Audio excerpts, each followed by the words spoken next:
दबंगों के हौसले बुलंद, खाकी का नहीं कोई खौफ।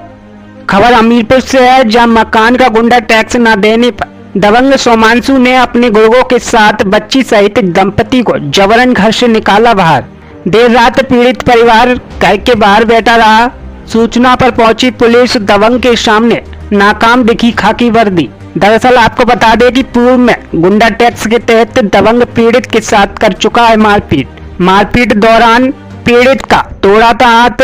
पीड़ित ने रात थाने में की थी शिकायत। इसके बावजूद भी पुलिस ने नहीं लिया था कोई एक्शन। आखिर पुलिस इन दबंगों पर क्यों है मेहरबान? क्या पुलिस दबंगों के साथ मिली है? क्यों पीड़ित को नहीं मिल रहा न्याय? या फिर पुलिस इन दबंगों पर करेगी कठोर कार्रवाई? यह तो आने वाला समय बताएगा। हमीरपुर के कोतवाली राट कस्बा के जुगियाना मोहाल की घटना। हमीरपुर से राम सिंह राजपूत की खास रिपोर्ट।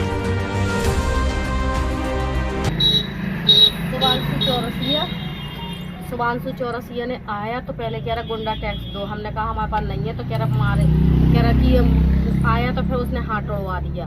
तो उसके बाद कह रहा कि ज्यादा किया, तो फिर आए तो मेरी बेटी को अब कमरे के अंदर बंद कर दिया। मैंने कहा भैया निकाल तो दो कम से कम बाहर। तो वो कह रहा कि ज्यादा कौन मर जाएगी, और वो ज्यादा किया तो साले दोनों को मार के फेंक दूंगा। और फिर बाद में आए, फिर पुलिस भी आई तो पुलिस भी कह रही कि भाई मान जाओ कि इन लोगों को अंदर जाने। तो कह रहा था मैं अंदर नहीं जाने दूंगा।